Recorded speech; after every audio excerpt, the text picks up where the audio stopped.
Guardián olvidado y los velos del tiempo. En el episodio anterior, Alexander y Helena enfrentarán el paso a través de un velo temporal al seguir a una corza mística hacia el interior de una gruta ancestral donde el tiempo se curva sobre sí mismo, revelando la fuente de los recuerdos con Excalibur reposando en profundidades luminiscentes. En la presencia silenciosa del ancestro de Alexander, un guerrero de ojos marcados por incontables batallas, la pareja descubrirá una verdad que trasciende los siglos. Solo los elegidos pueden atravesar el portal temporal para traer la espada al presente, restaurar la paz y devolverla al santuario eterno cuando la misión se complete. A través de visiones telepáticas que rompen las barreras del tiempo, Helena presenciará el destino trágico y glorioso de un futuro descendiente que empuñará Excalibur en épocas sombrías de tiranía y corrupción, mientras Alexander absorberá la sabiduría ancestral sobre los ciclos de purificación que gobiernan el despertar de la espada. Antes de regresar a la dimensión presente, Alexander deberá aprender algo que trasciende el poder bruto, alcanzar la vibración sagrada de la espada, armonizando su alma con la esencia misma de Excalibur, preparándose para pronunciar el nombre sagrado que llamará a la hoja a través de las eras cuando llegue el momento final.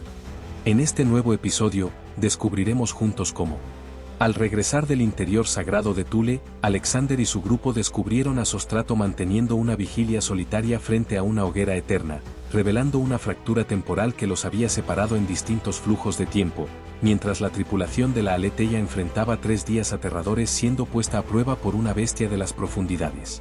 Sostrato relató un encuentro extraordinario con un visitante misterioso que compartió provisiones e historias de batallas ancestrales, revelándose como un habitante de Amesbury con un nieto recién llegado al continente que había heredado la valentía familiar, dejando al grupo atónito al reconocer que aquel hombre de apariencia idéntica a Alexander era el propio ancestro atemporal, el guardián eterno, capaz de transitar entre épocas y existir en múltiples puntos temporales de manera simultánea. Durante la navegación de regreso a Amesbury, los compañeros integraron transformaciones profundas, mientras Nevem revelaba detalles sobre la fuente de los recuerdos que aguardaba su activación, un portal dimensional donde Alexander tendría la oportunidad de utilizar la vibración sagrada aprendida para llamar a Excalibur a través de los siglos, preparándose para la siguiente fase de la jornada que cambiaría el destino de incontables generaciones. El regreso y el descubrimiento perturbador. La niebla matinal de Thule comenzaba a disiparse lentamente cuando Alexander, Helena y sus compañeros iniciaron el camino de regreso a través del paisaje nevado que los había transformado de manera tan profunda.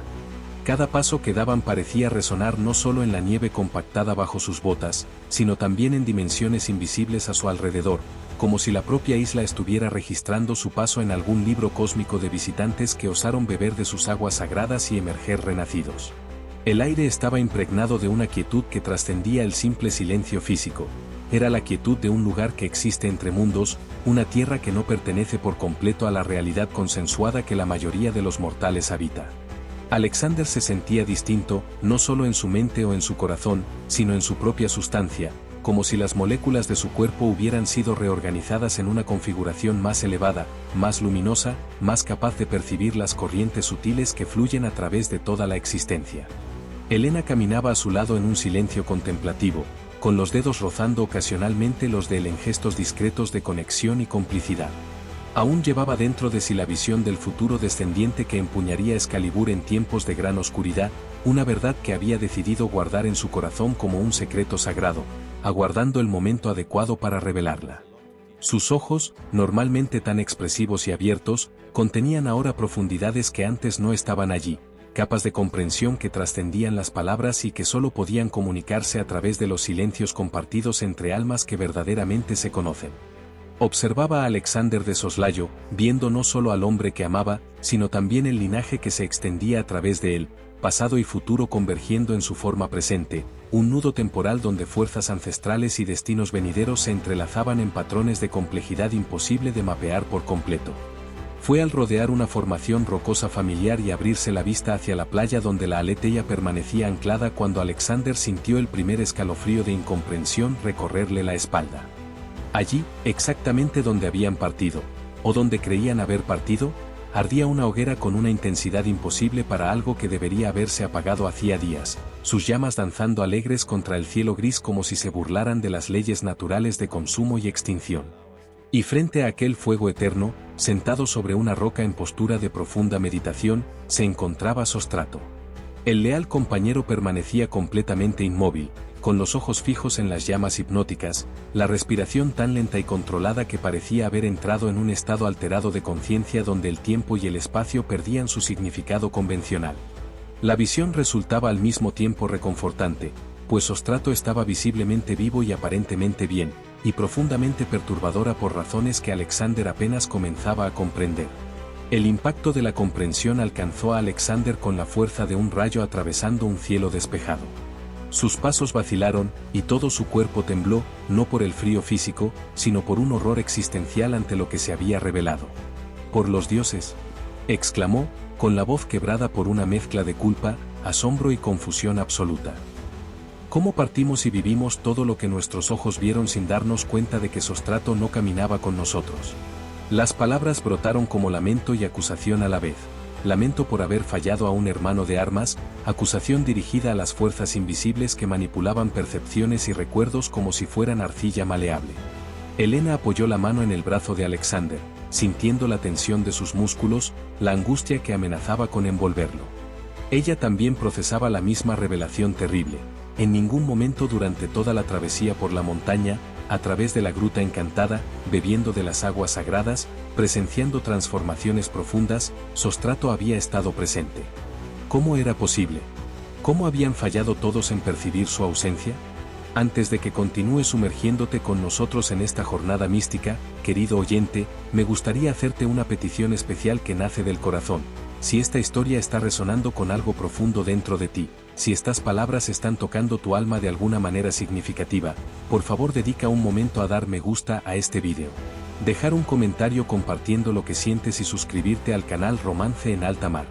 Cada gesto tuyo, por sencillo que parezca, fortalece enormemente nuestra capacidad de seguir creando estas narrativas contemplativas que buscan no solo entretener, sino despertar, transformar e inspirar. Tu apoyo es el combustible que alimenta esta llama creativa, y estoy profundamente agradecido por cada alma que elige caminar con nosotros a través de estos paisajes imaginarios que reflejan verdades universales. Ahora, volvamos a las playas de Thule, donde los misterios temporales aguardan su revelación. Maqueda, Amina, Nebem y Ael también se detuvieron de forma abrupta cuando la imagen de Sostrato se registró plenamente en sus conciencias.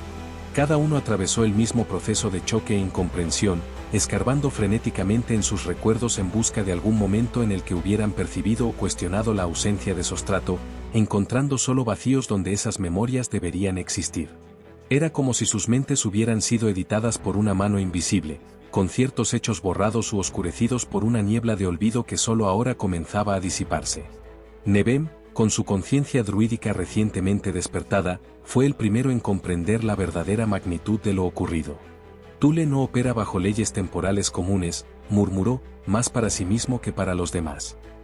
Este lugar existe en múltiples dimensiones simultáneamente y puede segregar experiencias de tal forma que distintos miembros de un mismo grupo vivan realidades paralelas sin percibir la divergencia hasta el momento de la reconvergencia. Sostrato no fue olvidado, fue mantenido deliberadamente en un flujo temporal separado, con un propósito que aún no comprendemos por completo. El encuentro con el guardián solitario. Alexander se acercó a Sostrato con pasos vacilantes, cada movimiento cargado con el peso de una culpa que amenazaba con aplastarle el pecho. La distancia entre ambos parecía extenderse infinitamente, como si no caminara solo a través de metros de arena y nieve, sino a través de capas de realidad que se plegaban y desplegaban a su alrededor. Cuando finalmente estuvo lo bastante cerca para distinguir los rasgos del rostro de Sostrato, la barba ligeramente más crecida, los ojos que reflejaban la luz danzante de la hoguera con una profundidad meditativa, Alexander sintió que las palabras se le atoraban en la garganta. ¿Qué se dice a alguien que fue abandonado involuntariamente en un territorio místico mientras el resto del grupo vivía transformaciones capaces de alterar el curso de los destinos? ¿Cómo se pide perdón por un error que ni siquiera fue percibido hasta el momento de enfrentar sus consecuencias? Alexander se arrodilló ante Sostrato, colocándose no como líder, sino como suplicante, reconociendo mediante ese gesto de humildad la gravedad de su falta. «Perdóname, hermano mío», comenzó Alexander, con la voz áspera por la emoción contenida. No sé qué decir después de haberte dejado aquí sin darme cuenta. No hay justificación para semejante negligencia, no hay palabras que puedan reparar el abandono que debiste sentir cuando percibiste que partíamos sin ti, dejándote solo en este lugar extraño y peligroso. Las palabras fluían ahora como una corriente imposible de contener, arrastrando consigo toda la angustia acumulada desde el instante del reconocimiento. Alexander esperaba ver ira en los ojos de Sostrato, acusaciones justificadas, quizá incluso rechazo físico ante una traición tan profunda. Pero lo que encontró en el semblante de su compañero fue algo completamente inesperado, una serenidad absoluta, una calma que no nacía de una resignación derrotada, sino de una comprensión profunda de algo que Alexander aún no lograba captar por completo. Sostrato abrió los ojos por completo por primera vez desde que Alexander se había aproximado, y la sonrisa serena que se dibujó en sus labios no contenía rastro alguno de amargura ni resentimiento. «Me pediste amablemente que me quedara, Alexander», dijo, con una voz cargada de una certeza tranquila que contrastaba de forma radical con la agitación que Alexander sentía. «Me explicaste que, si ocurría algo drástico, si surgía una necesidad urgente, alguno de vosotros podría llamarme para ayudar. Acepté esa responsabilidad de buen grado, comprendiendo que mi papel era permanecer aquí como guardián, como ancla de estabilidad mientras vosotros explorabais territorios más profundos». Las palabras de Sostrato cayeron sobre Alexander como bálsamo sobre una herida abierta, pero también como un enigma que exigía ser descifrado. ¿Era posible que Alexander realmente le hubiera pedido a Sostrato que se quedara y que luego la memoria de esa conversación hubiera sido borrada junto con la conciencia de su ausencia? ¿O Sostrato estaba experimentando recuerdos que nunca ocurrieron, implantados por fuerzas capaces de manipular la propia trama de la realidad? Alexander buscó en Helena alguna confirmación o negación, pero ella le devolvió la mirada con una expresión igualmente perpleja. Ninguno de los dos recordaba haberle pedido a Sostrato que permaneciera atrás. Y, sin embargo, la convicción en la voz de Sostrato era tan absoluta, tan desprovista de duda, que resultaba imposible pensar que estuviera inventando o imaginando aquella conversación. Nevem dio un paso al frente, su conciencia druídica procesando las implicaciones de lo que se revelaba. Tule puede haber creado una bifurcación en la línea temporal, propuso con cautela, como si hablara de conceptos tan frágiles que una palabra incorrecta pudiera hacerlos añicos. Es posible que, en una versión de los acontecimientos, Alexander realmente te pidiera que te quedaras.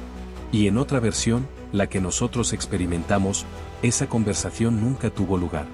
Ambas realidades son igualmente válidas, ambas coexisten en capas superpuestas de posibilidad, y Tule simplemente permitió que cada una se manifestara para distintos participantes. La explicación de Nevem, aunque compleja y desafiante para mentes entrenadas en la lógica lineal, extrañamente encajaba con todo lo que habían vivido en aquella isla paradójica. Si el tiempo podía fluir a velocidades distintas para personas distintas, si las grutas podían servir como portales para encuentros con ancestros a través de los siglos, si las aguas sagradas podían despertar potenciales latentes y revelar identidades ocultas, entonces, ¿por qué no podrían coexistir múltiples versiones de los mismos acontecimientos?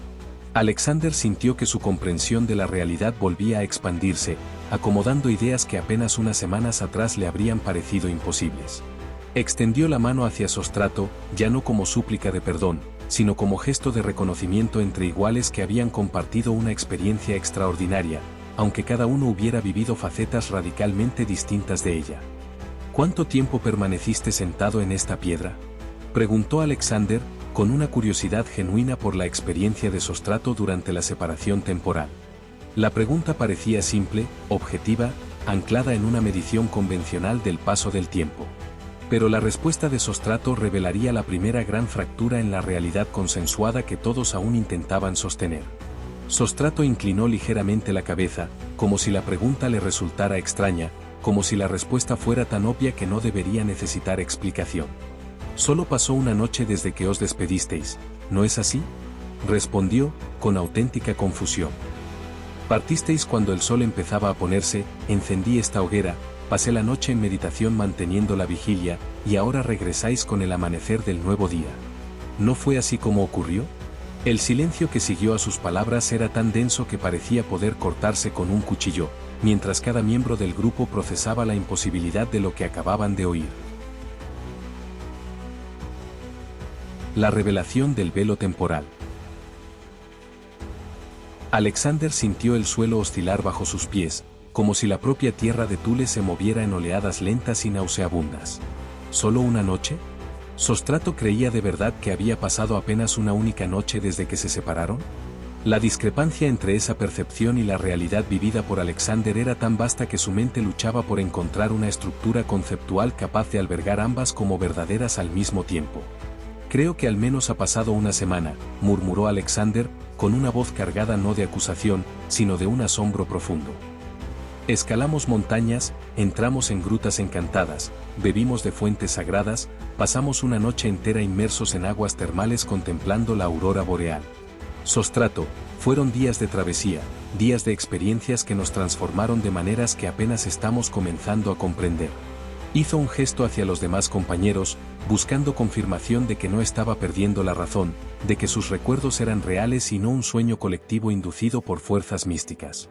Elena, Maqueda, Amina, Nebem y Ael asintieron al unísono, cada uno de ellos llevando en el rostro las marcas visibles de una jornada prolongada, la piel ligeramente curtida por el sol y el viento, los ojos que habían contemplado maravillas y horrores, la postura que delataba músculos puestos a prueba por ascensos exigentes y largos periodos de vigilia contemplativa. Pero Sostrato los observaba con una expresión de auténtica perplejidad, como si describieran acontecimientos de otra vida o de otro mundo.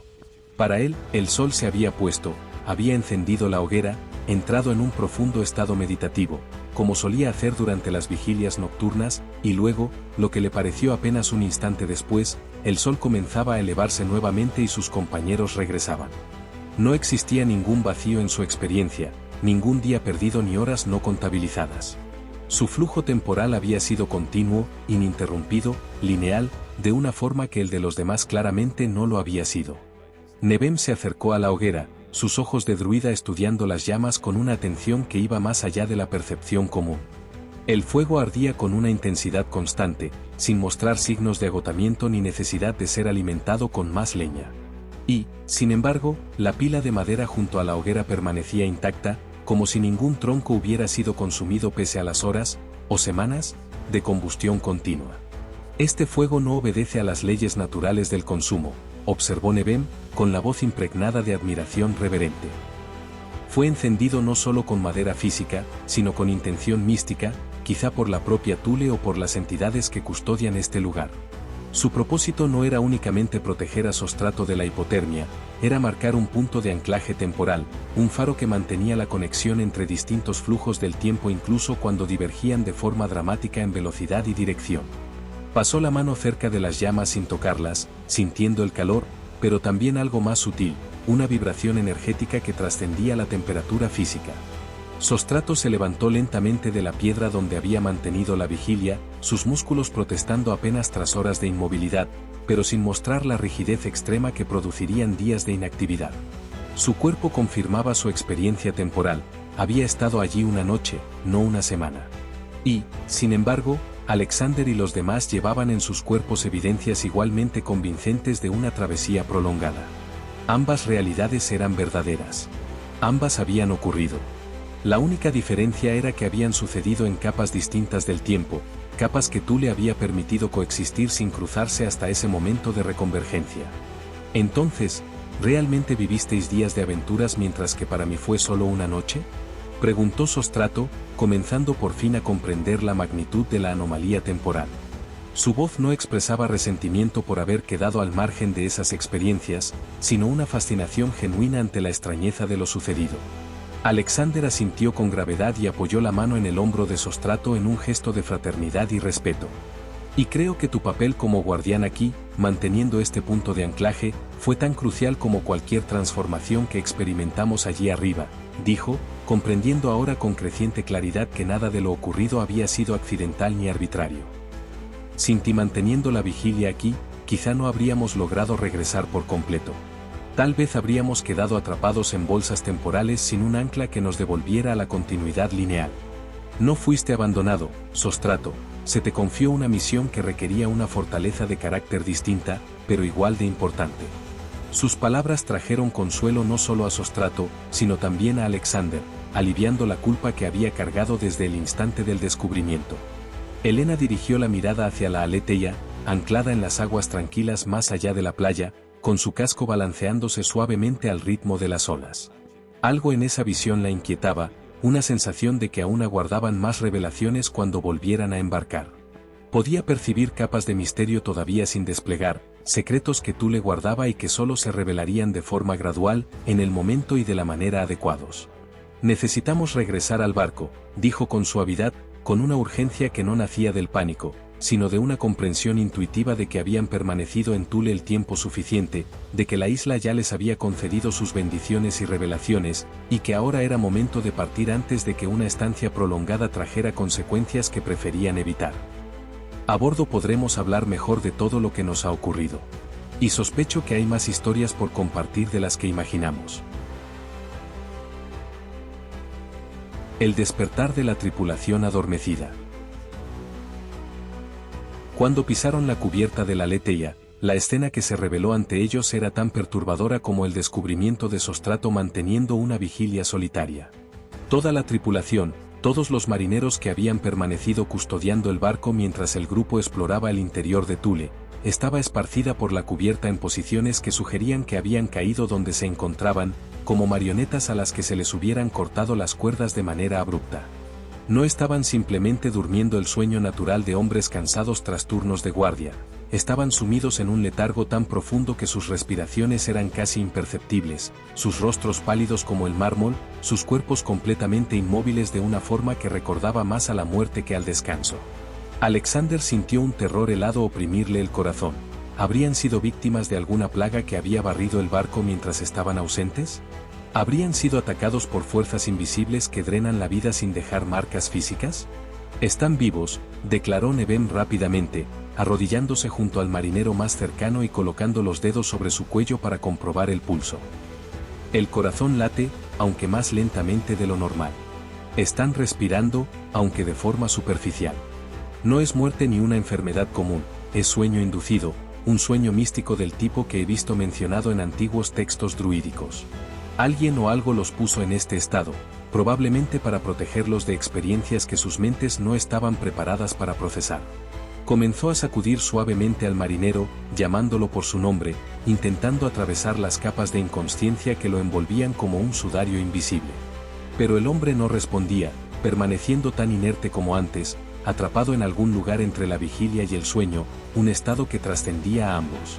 Alexander se movió rápidamente de marinero en marinero, sacudiendo a cada uno con vigor creciente, llamando sus nombres en voz cada vez más alta, intentando romper cualquier encantamiento o condición que los mantuviera presos. Maqueda trajo agua fría del mar y la vertió sobre los rostros de los marineros dormidos, esperando que el choque de la temperatura helada lograra lo que las palabras y las sacudidas no conseguían.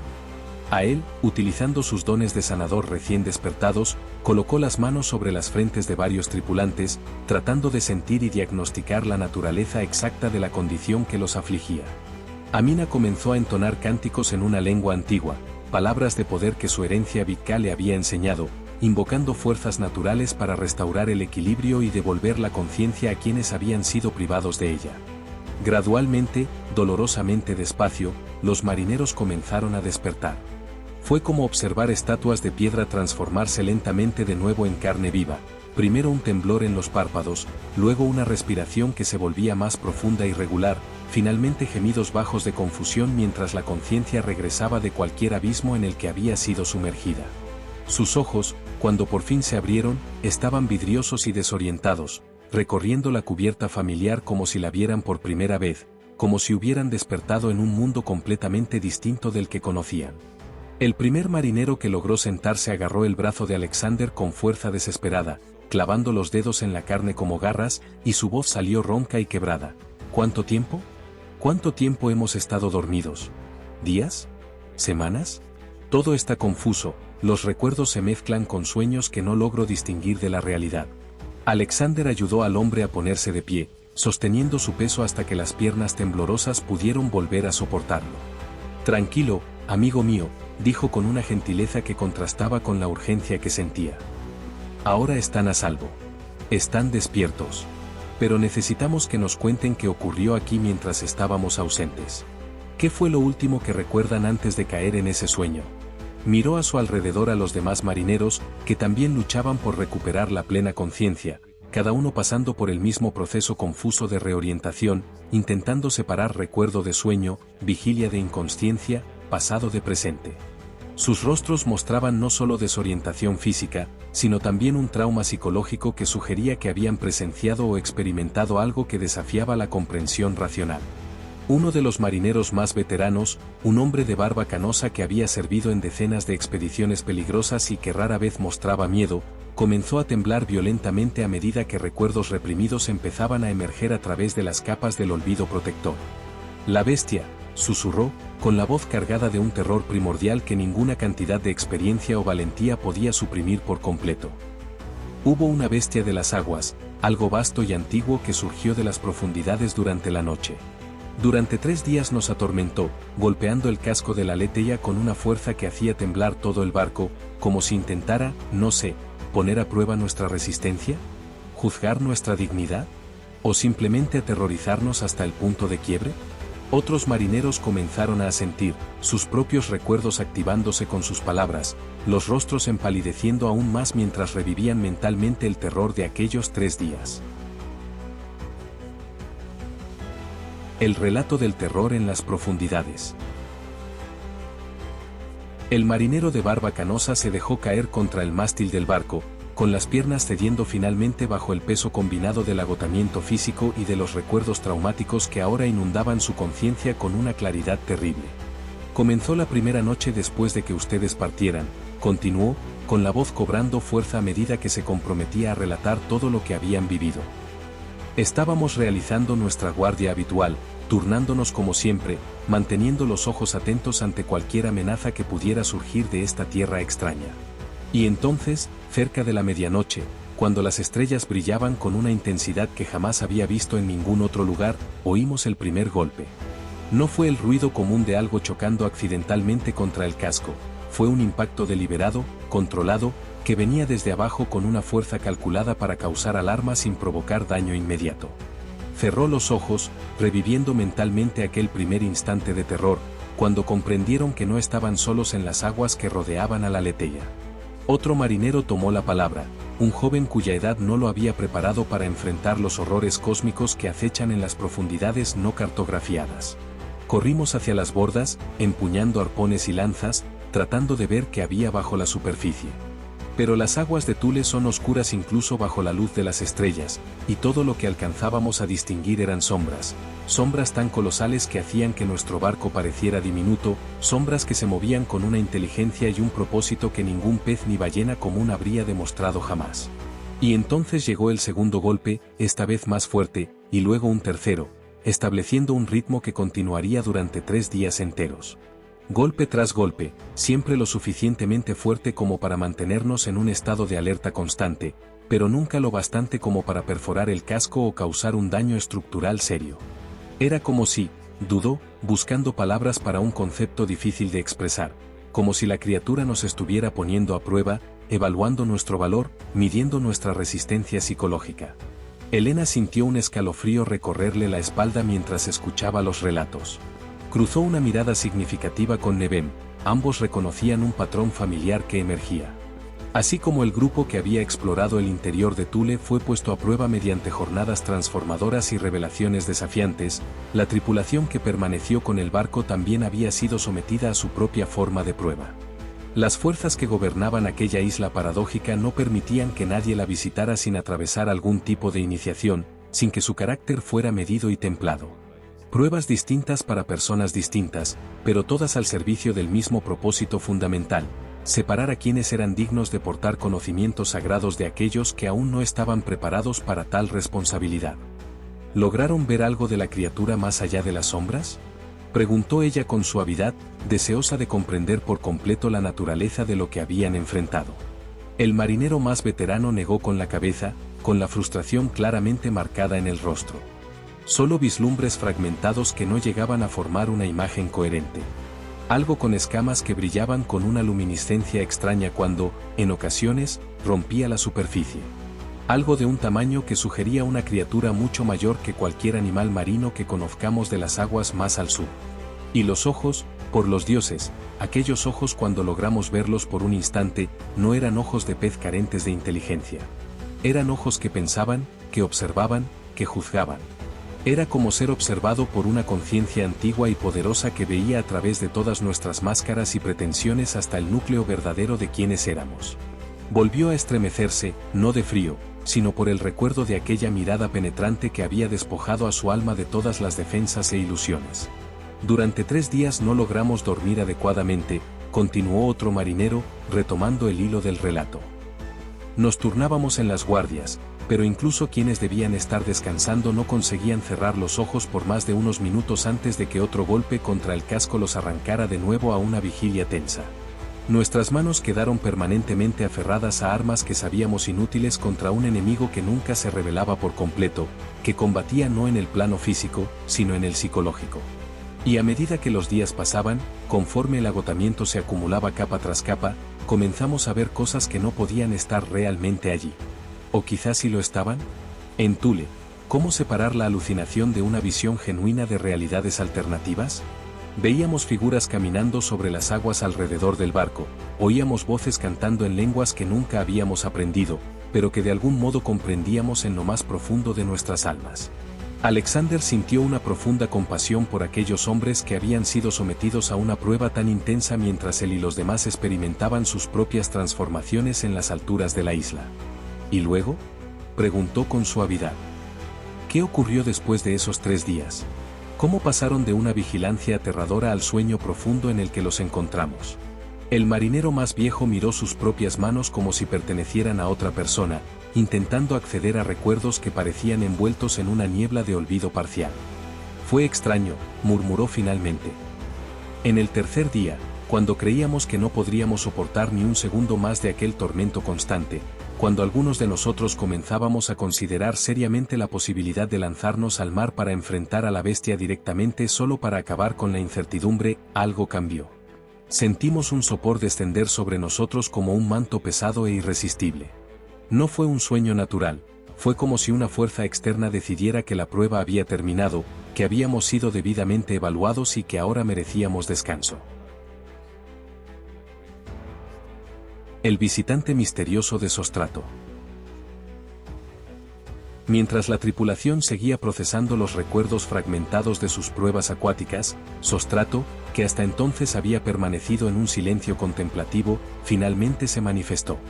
Su voz llevaba un entusiasmo curioso que contrastaba con el tono sombrío de los relatos sobre la bestia de las profundidades. Mientras ustedes enfrentaban esos desafíos en el barco y los demás exploraban el interior de la isla, yo también tuve una visita interesante, dijo, captando de inmediato la atención de todos los presentes. No estuve completamente solo durante mi vigilia junto a la hoguera. De hecho, tuve una compañía bastante agradable, un hombre que creo que es un habitante local, aunque hablaba nuestra lengua con una fluidez que sugería una familiaridad con nuestro mundo mucho mayor de la que cabría esperar de alguien que vive aislado en esta isla remota. Sus ojos brillaban con un recuerdo evidentemente placentero, libre del trauma que marcaba las memorias de la tripulación. Alexander sintió algo agitarse en su pecho, un presentimiento, una intuición, el reconocimiento naciente de que algo significativo estaba a punto de revelarse. Cuéntanos sobre este visitante, pidió, con una intensidad en la voz mayor de la que pretendía, delatando un interés que iba más allá de la simple curiosidad.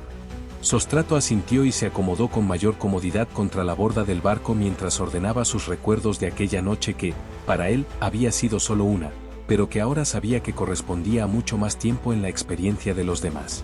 Apareció poco después de que la oscuridad cayera por completo, emergiendo de la niebla que a veces desciende de las montañas hacia la costa. Llevaba una alforja de cuero muy gastada por el uso, del tipo que los viajeros experimentados prefieren a bolsas más nuevas y rígidas. Y cuando abrió aquella alforja, reveló un tesoro de provisiones que parecían imposibles de encontrar en esta tierra desolada. La descripción fluía ahora con detalles vívidos que hablaban de una memoria clara, no corrompida por confusión temporal ni por sueño místico. Había panes frescos, aún tibios como si acabaran de salir del horno, aunque no hubiera un horno a kilómetros a la redonda. Quesos curados a la perfección, de esos que solo se logran tras meses de cuidadoso envejecimiento. Frutas secas de variedades que reconocí de tierras mucho más al sur. Y carne fresca de caza, que sugirió asar utilizando la hoguera que yo había encendido. Trabajamos juntos preparando la comida y, mientras la carne chisporroteaba sobre las llamas, comenzamos a conversar. Él era, ¿cómo describirlo? Fácil de tratar, como si ya nos conociéramos desde hacía años, como si fuéramos viejos amigos reuniéndose tras una larga separación, y no extraños encontrándose por primera vez en una playa desolada al fin del mundo conocido. Elena se inclinó hacia adelante, completamente absorta en el relato, pues ella también empezaba a percibir los contornos de lo que se estaba revelando. ¿Qué tipo de historias compartió?, preguntó, con una voz suave pero cargada de la urgencia de quien busca confirmar una sospecha creciente. Sostrato sonrió al recordar, claramente habiendo disfrutado mucho de la compañía y la conversación. Habló de batallas, muchas batallas a lo largo de una vida larga y extraordinaria. Describió campañas en tierras que algunos de nosotros hemos visitado, conflictos que otros hemos estudiado en crónicas históricas. Pero hablaba de ellos no como un estudioso que leyó sobre acontecimientos pasados, sino como un participante que estuvo allí, que empuñó espada y escudo, que vio caer a compañeros y vencer a enemigos.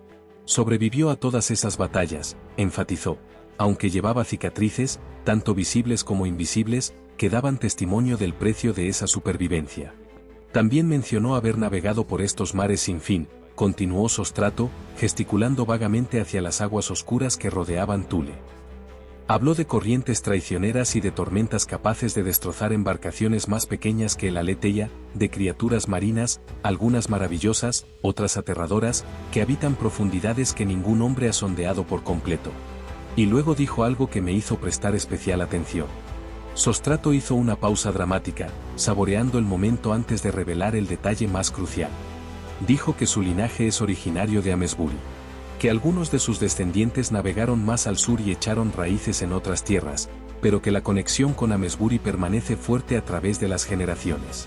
Y habló con un orgullo particular de un nieto que acababa de llegar al continente para una visita de formalidad, demostrando una valentía que claramente había heredado de la sangre de la familia. El silencio que siguió a esa revelación fue tan denso que parecía posible tocarlo. Alexander sentía la sangre latir en sus oídos, el corazón golpeando con una fuerza que tenía poco que ver con el esfuerzo físico y todo que ver con el reconocimiento que ahora estallaba en su conciencia como un trueno. Elena se cubrió la boca con la mano, los ojos abiertos de par en par por el asombro y algo cercano a un temor reverencial.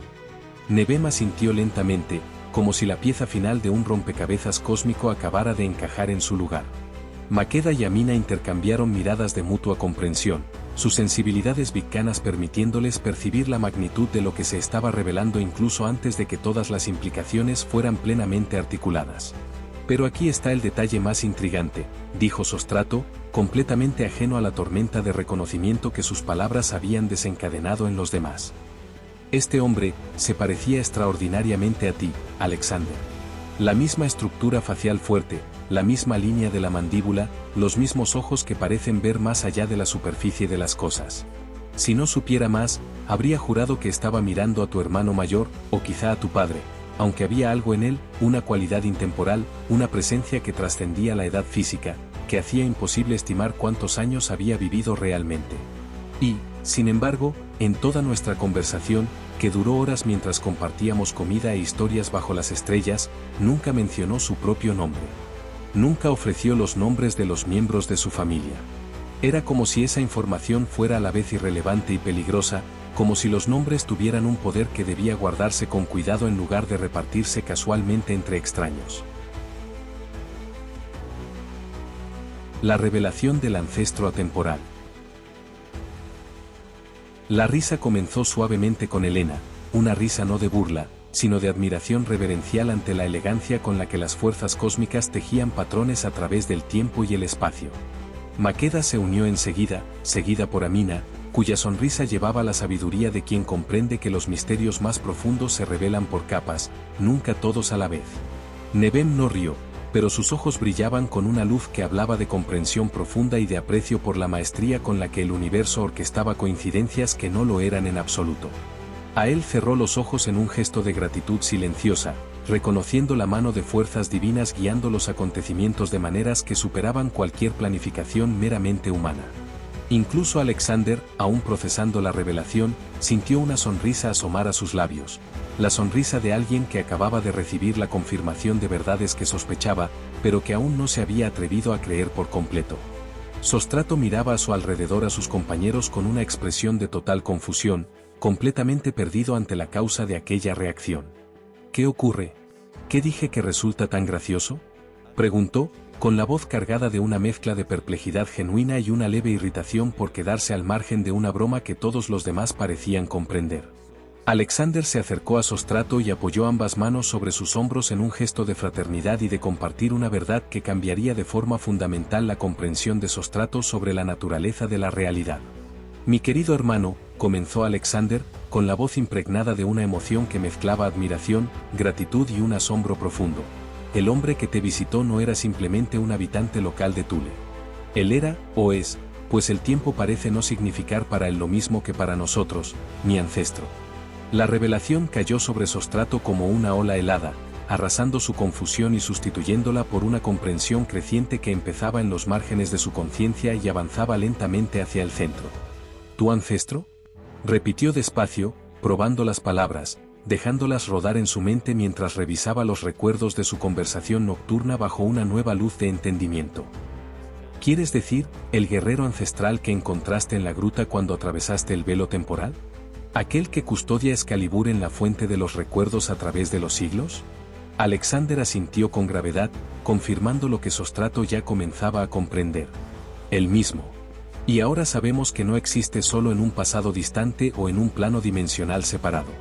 Él puede transitar entre épocas, moverse a través del tiempo como nosotros nos movemos a través del espacio. Thule debe de ser uno de los puntos donde los velos entre las eras son lo suficientemente finos como para permitir tales travesías».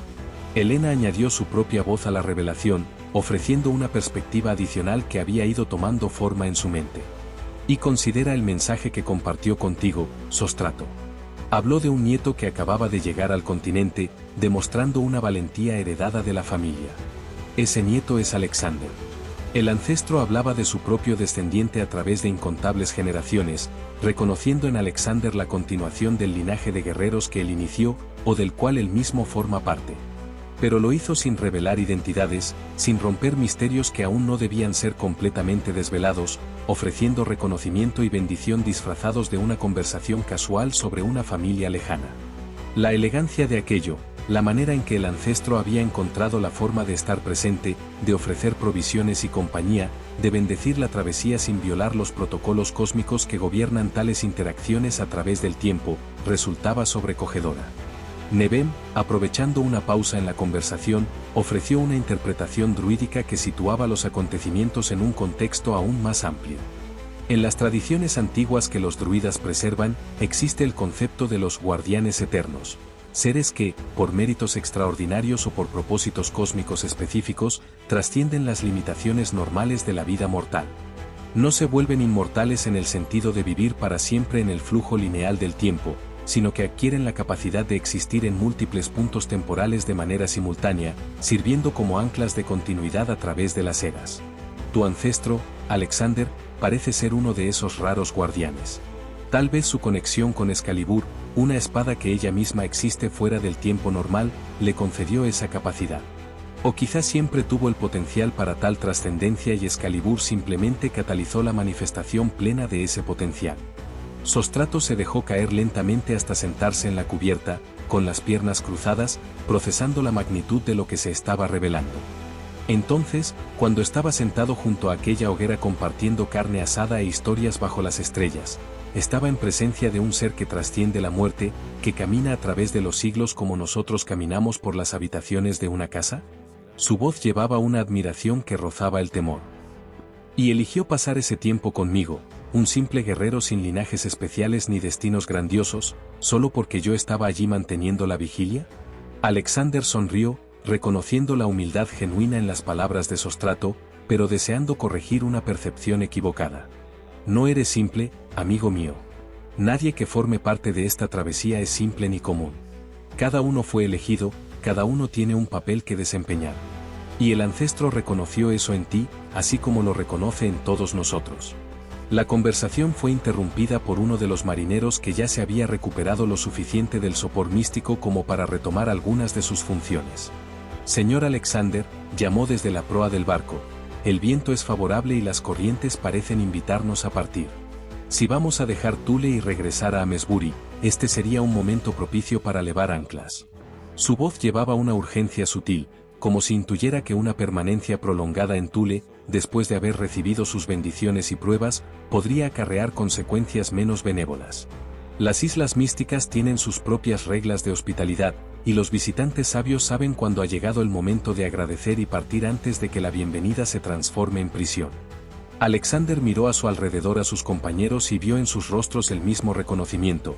Había llegado la hora de navegar, la hora de llevar de regreso a Amesbury todo lo que habían aprendido y todas las transformaciones que habían experimentado. La partida y reflexiones en el mar. El Aletheia se deslizó suavemente lejos de la costa de Thule, con sus velas capturando vientos que soplaban con una fuerza y una dirección casi mágicas, como si la propia isla los estuviera empujando con delicadeza de regreso al mar abierto. Alexander permaneció largo tiempo en la popa, observando cómo la isla paradójica disminuía gradualmente en el horizonte. Sus montañas nevadas, donde habían vivido tantas transformaciones, se iban disolviendo lentamente en la niebla marina que parecía rodear siempre a Thule. Una parte de él sentía reticencia a partir. Aún había misterios no explorados en aquella tierra, secretos no revelados que llamaban a su alma con una voz silenciosa pero insistente. Pero una parte más sabia reconocía que habían recibido exactamente lo que habían venido a buscar, aunque no supieran con precisión qué buscaban cuando divisaron por primera vez aquellas playas plateadas. Thule había sido generosa con sus dones, partir con gratitud era honrar esa generosidad, en lugar de intentar extraer más mediante una permanencia codiciosa. Helena se unió a él en la popa, deslizando su mano en la de Alexander con una familiaridad reconfortante que hablaba de una conexión profunda forjada a través de pruebas compartidas. Permanecieron en silencio durante largos momentos, simplemente sintiendo el balanceo del barco bajo sus pies, respirando el aire salino del mar que limpiaba los pulmones y aclaraba la mente tras la intensidad de las experiencias en tierra. ¿Crees que algún día comprenderemos por completo todo lo que ocurrió allí?, preguntó Helena finalmente, con la voz casi perdida entre el sonido del viento y las olas. Alexander reflexionó con cuidado antes de responder. Tal vez la comprensión total no sea el objetivo.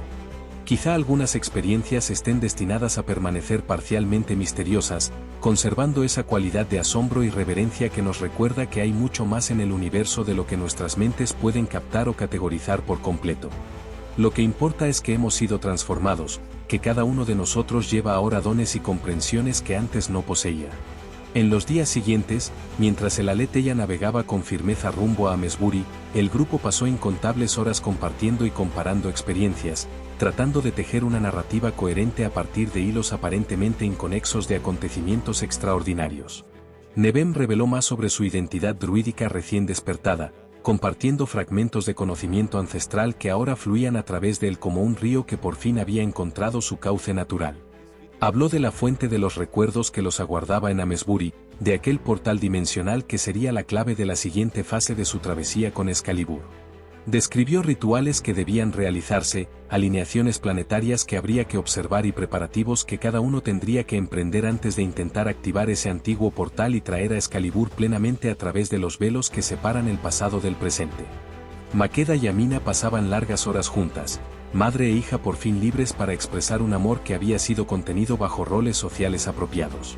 Amina comenzó el entrenamiento formal de Maqueda en las artes vitcanas, enseñándole a identificar plantas por sus firmas energéticas y no solo por su apariencia física, mostrándole cómo leer no solo corazones individuales, sino corrientes emocionales que fluían a través de grupos y comunidades enteras. Maqueda absorbía el conocimiento con el hambre de quien por fin había encontrado un contexto y una estructura para habilidades que siempre había poseído, pero que nunca había comprendido del todo. Helena a veces se unía a esas sesiones de aprendizaje, fascinada por la sabiduría que Amina compartía y reconociendo paralelismos entre las prácticas vitcanas y las intuiciones que ella misma había desarrollado tras años de contemplación y observación cuidadosa de la naturaleza. A él dedicaba gran parte de su tiempo a trabajar con la tripulación que aún procesaba el trauma de los 3 días de acoso por parte de la bestia de las profundidades. Utilizando sus dones recién despertados como pacificador y sanador, ayudaba a cada marinero a integrar la experiencia en lugar de intentar olvidarla o reprimirla. Los guiaba para comprender que lo que habían enfrentado no había sido un ataque aleatorio de una criatura irracional, sino una prueba deliberada por parte de una inteligencia que evaluaba la dignidad. Ese reconocimiento, que habían sido juzgados y considerados dignos, que la prueba tenía un propósito y no era un sufrimiento sin sentido, transformaba los recuerdos traumáticos en una fuente de orgullo singular. Habían enfrentado a la bestia de las profundidades y habían sobrevivido. Habían demostrado coraje bajo una presión que habría quebrado a hombres menos firmes. Era una conquista digna de llevarse con honor. Sostrato se mantenía cerca de Alexander durante esos días de navegación. Ambos desarrollaron un tipo de fraternidad que surge cuando las personas atraviesan experiencias extraordinarias juntas, aun cuando hayan vivido aspectos distintos de esas experiencias. Sostrato hacía preguntas sin fin sobre el encuentro de Alexander con el ancestro en la gruta temporal, deseoso de comparar detalles con su propia interacción junto a la hoguera. Y, a través de esas comparaciones, comenzaron a emerger patrones. El ancestro adaptaba su forma de presentarse y de comunicarse según el contexto y las necesidades de cada persona que encontraba, pero su esencia permanecía constante. Era guerrero, era guardián, era portador de una sabiduría que trascendía eras individuales. Y, más importante aún, era un vínculo vivo entre el pasado y el presente, un recordatorio encarnado de que los linajes importan, de que la sangre porta memorias y potenciales que pueden dormir durante generaciones antes de despertar en el momento preciso, gracias a los catalizadores adecuados. Una noche, cuando las estrellas brillaban con una claridad especial y el mar estaba tan calmo como un espejo líquido que reflejaba el cosmos sobre sus cabezas, Alexander reunió a los miembros principales del grupo en la cubierta. Helena, Nevem, Maqueda, Amina, Ael y Sostrato formaron un círculo, sentándose en un silencio contemplativo mientras Alexander ordenaba sus pensamientos antes de hablar. Debemos reconocer algo importante, comenzó finalmente, con una voz cargada de solemnidad que atrajo la atención plena de todos.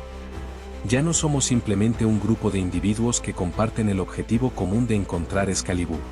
A través de las pruebas y transformaciones de Thule, nos hemos convertido en algo más. Una hermandad sagrada, un círculo de elegidos unidos no solo por un propósito, sino por vínculos forjados en el fuego de una iniciación mística. Cada uno de nosotros trajo dones únicos a este círculo, y cada uno fue transformado mediante la interacción con los demás. Juntos somos más fuertes que la suma de nuestras partes individuales. Presagios y preparativos. Las palabras de Alexander resonaron a través del círculo como una piedra lanzada a un lago en calma, creando ondulaciones que tocaban cada alma presente. Nevem fue el primero en responder. Su voz druídica llevaba una autoridad que no provenía de una posición social, sino de una conexión con tradiciones que trascienden civilizaciones individuales. Hablas una verdad profunda, Alexander. Lo que surgió entre nosotros en Thule no es una mera alianza conveniente ni una amistad casual. Es el tipo de vínculo que los antiguos llamaban compañerismo del alma, el reconocimiento de que nuestras jornadas individuales son, en realidad, hilos de un tapiz mayor, tejido por manos que operan a escalas cósmicas. Cuando regresemos a Amesbury y los guíe hasta la fuente de los recuerdos, no será simplemente un druida conduciendo a sus seguidores. Será un círculo completo de iguales, cada uno aportando sus capacidades únicas a un ritual que ninguno de nosotros podría completar por sí solo. Helena sintió la verdad de las palabras de Nevem resonando en su propio corazón. Miró alrededor del círculo, viendo cada rostro iluminado por la luz estelar, y reconoció algo que trascendía el afecto común o la lealtad basada en experiencias compartidas. Había una cualidad de inevitabilidad en su unión, como si fuerzas más allá de sus comprensiones individuales hubieran orquestado sus caminos para converger exactamente en ese punto, exactamente de esa manera. Y también debemos reconocer, añadió con suavidad, que la travesía está lejos de terminar. Thule fue preparación, fue iniciación, fue el despertar de potenciales que necesitaremos cuando emerjan los verdaderos desafíos. Excalibur aún no está en nuestras manos. La fuente de los recuerdos todavía aguarda su activación. Y más allá de esas tareas inmediatas, hay destinos mayores desplegándose que apenas comenzamos a vislumbrar a través de visiones y presagios. Maqueda, cuya sensibilidad vicana recién despertada le permitía percibir corrientes de energía e intención que fluían a través del grupo, añadió su propia observación. Siento que cuando finalmente activemos la fuente de los recuerdos y traigamos a Excalibur a través de los velos temporales, no estaremos solo recuperando un objeto perdido, sino iniciando algo mucho mayor. Es como si la espada fuera una llave que abre la puerta a una fase completamente nueva de evolución. No solo nuestra evolución individual, sino algo que afectará a muchas vidas, a muchas generaciones. Miró en particular a Alexander y a Elena al pronunciar sus siguientes palabras. Y siento que ustedes dos, más que cualquiera de nosotros, cargan un peso especial de ese destino. Hay algo en el linaje de Alexander, algo en la conexión de Elena con el futuro a través de sus visiones, que lo sitúa en el centro de lo que está por venir. Amina, siempre más observadora y menos verbal que su hija, finalmente rompió su silencio contemplativo. Durante mis años protegiendo a Maqueda desde las sombras, aprendí mucho sobre la paciencia, sobre permitir que las cosas se desarrollen en su propio tiempo divino en lugar de forzar revelaciones prematuras. Y ahora siento que estamos en uno de esos momentos delicados en los que la paciencia es una virtud crucial. Sí, hay urgencia en nuestra misión. Excalibur llama a través de los siglos, la fuente de los recuerdos aguarda su activación, los destinos se están alineando de maneras que requieren nuestra participación activa. Pero también hay sabiduría en no apresurarse, en permitir que cada preparación se complete adecuadamente antes de avanzar al siguiente paso. Los rituales realizados de forma precipitada, sin la preparación adecuada, pueden acarrear consecuencias que preferiríamos evitar. A él, que había estado absorbiendo en silencio la energía de la conversación, finalmente añadió su voz al diálogo. Mis percepciones de las huestes celestiales revelan algo que puede ser importante considerar. Las fuerzas que observan y guían los acontecimientos en el plano material están, ¿cómo describirlo? Atentas. Centradas en nosotros de una manera que sugiere que lo que hagamos en los próximos días y semanas tiene implicaciones que van mucho más allá de nuestros entendimientos individuales. Hay una sensación de expectativa, de aliento silencioso hacia nuestro éxito, pero también advertencias sutiles contra la arrogancia o la presunción. Somos importantes para un plan mayor, sí, pero no somos insustituibles. Si fracasamos, otros serán llamados. Pero el fracaso tendría un costo, temporal, emocional, kármico, que preferiríamos no asumir. Sostrato, que a menudo se veía a sí mismo como menos dotado espiritualmente que sus compañeros, ofreció una perspectiva pragmática que anclaba las discusiones más etéreas en la realidad física. Entonces, ¿cuál es nuestro siguiente paso concreto cuando desembarquemos en Amesbury? Neben mencionó la fuente de los recuerdos, pero ¿dónde se encuentra exactamente? ¿Qué preparaciones físicas, además de las espirituales, debemos realizar? ¿Necesitaremos provisiones específicas, herramientas, materiales? ¿Y cuánto tiempo estimamos que tendremos entre el desembarco y el momento adecuado para intentar el ritual? Sus preguntas eran prácticas, pero esenciales, recordándole al grupo que incluso las travesías místicas requieren planificación terrenal y preparación material. Neben apreció la naturaleza fundamentada de las preguntas de Sostrato. La fuente de los recuerdos se encuentra en un bosque sagrado a aproximadamente medio día de caminata desde Amesbury, lo suficientemente distante para estar protegida de las perturbaciones de la actividad humana común, pero lo bastante cercana para ser accesible cuando sea necesario. El bosque está oculto por velos protectores que mantengo mediante mi vigilancia druídica, pero ahora que ustedes están despiertos a realidades más profundas, deberían ser capaces de percibir y atravesar esos velos sin dificultad. En cuanto a las preparaciones materiales, hizo una pausa, reflexionando con cuidado, necesitaremos cristales específicos para amplificar las energías, hierbas particulares para la purificación y la protección, y ofrendas apropiadas para honrar a los guardianes del lugar. Pero más importante que cualquier preparación material es la preparación interior. Cada uno debe entrar en un estado de claridad mental y pureza de intención antes de que intentemos activar el portal. Regreso a Amesbury y promesa de lo que vendrá. Los últimos días de navegación transcurrieron en una mezcla peculiar de creciente expectación y quietud contemplativa. Cada miembro del grupo procesaba a su manera todo lo que habían vivido, intentando integrar transformaciones profundas en el tejido de sus identidades cotidianas. Alexander pasaba largas horas practicando la vibración que había aprendido a alcanzar en la gruta temporal, aquella frecuencia sagrada que resonaba con la esencia de Excalibur. Descubrió que, cuanto más practicaba, con mayor facilidad lograba entrar en ese estado de armonía perfecta, como si estuviera entrenando un músculo espiritual que se fortalecía con el uso repetido.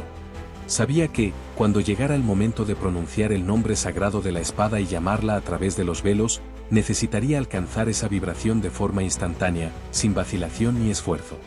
Helena dedicaba tiempo a contemplar la visión que había recibido del futuro descendiente empuñando Excalibur en tiempos de gran oscuridad. Aún no había compartido los detalles completos de aquella visión con Alexander, intuyendo que una revelación prematura podría generar ansiedades que no servirían a ningún propósito útil. Sin embargo, procesaba el significado de esa visión en su propio corazón, comprendiendo que cargaba con una responsabilidad singular, el conocimiento de un futuro que todavía estaba por tejerse, de un destino que dependía de decisiones que aún no se habían tomado.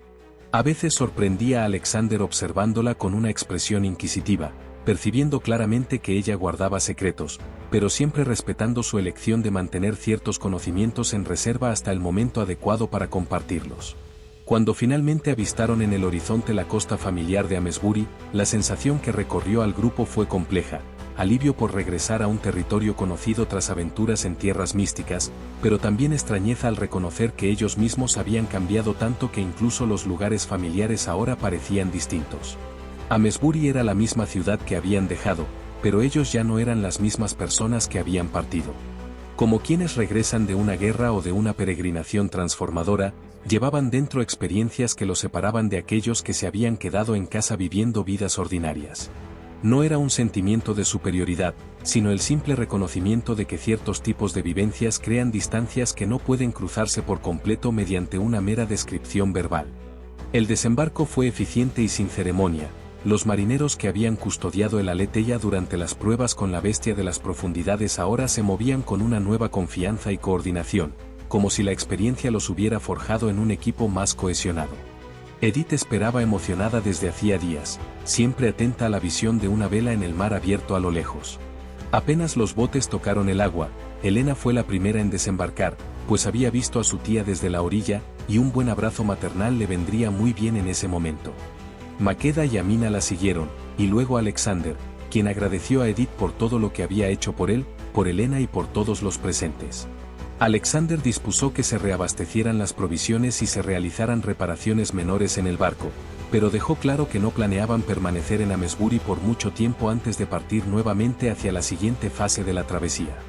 Nevem comenzó de inmediato a hacer los preparativos para la expedición al bosque sagrado donde aguardaba la fuente de los recuerdos, enviando mensajes a través de canales druídicos para asegurar que todo estuviera listo cuando llegara el momento oportuno. Aquella primera noche de regreso en Amesbury, el grupo se reunió en unas dependencias privadas que Nevem había dispuesto, una sala espaciosa en una posada discreta donde podían conversar con libertad, sin temor a oídos indiscretos. El fuego crepitaba alegremente en la chimenea, proyectando sombras danzantes sobre las paredes mientras se acomodaban en el círculo familiar que se había convertido en su disposición natural cada vez que se reunían para conversaciones serias. Alexander miró a su alrededor, contemplando cada rostro iluminado por la luz del fuego, y sintió una profunda gratitud por aquellos compañeros que se habían convertido en mucho más que aliados circunstanciales. Eran una familia elegida, una hermandad forjada no por la sangre, sino por pruebas compartidas y transformaciones mutuas. Estamos en el umbral, dijo finalmente Nevem, rompiendo el silencio contemplativo que se había instalado. Thule nos preparó, despertó potenciales que estaban dormidos y reveló verdades que necesitábamos comprender antes de avanzar. Pero la preparación, por profunda que sea, no es más que el preludio de la acción verdadera. En pocos días, cuando la luna esté en la fase adecuada y las alineaciones planetarias favorezcan nuestro trabajo, iremos a la fuente de los recuerdos. Allí intentaremos activar un portal dimensional que no se ha abierto en generaciones. Y, si tenemos éxito, Alexander tendrá la oportunidad de usar la vibración que aprendió para llamar a Excalibur a través de los siglos, trayéndola del pasado donde reposa al presente donde es necesaria. Su voz llevaba tanto expectación como una advertencia sutil. Lo que planeaban no era una empresa trivial, y el fracaso podría acarrear consecuencias que preferían no contemplar. Helena sintió un presagio atravesar su conciencia, no una visión completa como la que había recibido del futuro descendiente, sino un atisbo fragmentado de posibilidades desplegándose como un abanico ante ellos. Vio éxito y vio fracaso, vio caminos que divergían en múltiples direcciones según decisiones que aún no se habían tomado. Debemos estar preparados, dijo con suavidad, para la posibilidad de que la fuente de los recuerdos revele algo más que el simple camino para recuperar a Excalibur. Los lugares de poder como ese suelen servir a múltiples propósitos y ofrecer múltiples revelaciones a quienes están preparados para recibirlas.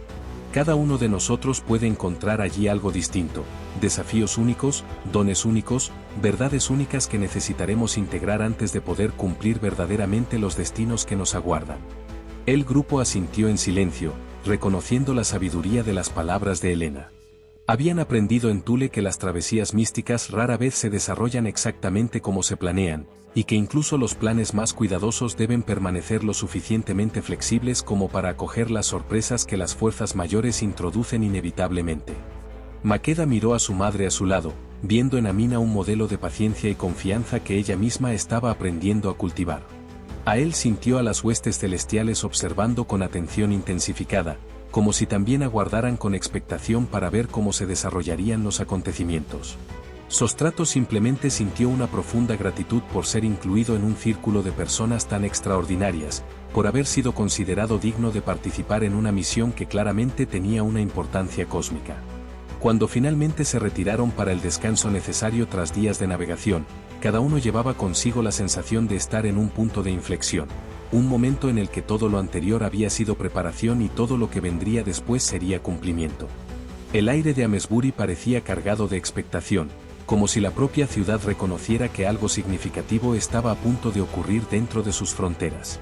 Y en los sueños de aquella noche, cada miembro del grupo recibió sus propias visiones y presagios, algunos reconfortantes, otros desafiantes, pero todos confirmando que el camino por delante, aunque incierto en sus detalles específicos, era el camino correcto a seguir.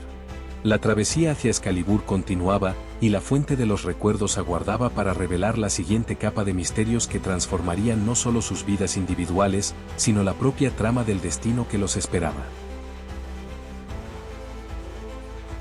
Descubra en nuestro próximo episodio cómo Alexander y sus compañeros respondieron al llamado urgente para rescatar el oasis de Luar, la embarcación africana de Maqueda, desaparecida en las gélidas aguas del norte tras el ataque de una bestia marina que puso a prueba el coraje y la fe de la tripulación atrapada en Inverness. Durante las reparaciones del barco dañado, con la ayuda de los jacobinos, se revelará una conexión inesperada entre el grupo y Jacobus Stuart a través de Nevem, el druida que décadas atrás curó al monarca cuando aún era un niño, abriendo las puertas de la hospitalidad imperial y de una confianza mutua. En un sueño profético, el ancestral atemporal visitará a Alexander con instrucciones precisas para resolver el problema ancestral de las bestias que atormentan aquellas aguas mediante una ingeniosa trampa que involucra la captura y liberación de la cría, estableciendo un acuerdo tácito con la criatura madre que transformará la relación entre los humanos y las guardianas marinas, demostrando una vez más que la sabiduría y la compasión trascienden la fuerza bruta cuando se busca la armonía en lugar de la conquista. Y así, desembarcamos de este viaje, pero te espero en el próximo capítulo para una nueva aventura, con mucha más emoción y descubrimientos fascinantes. Hasta pronto.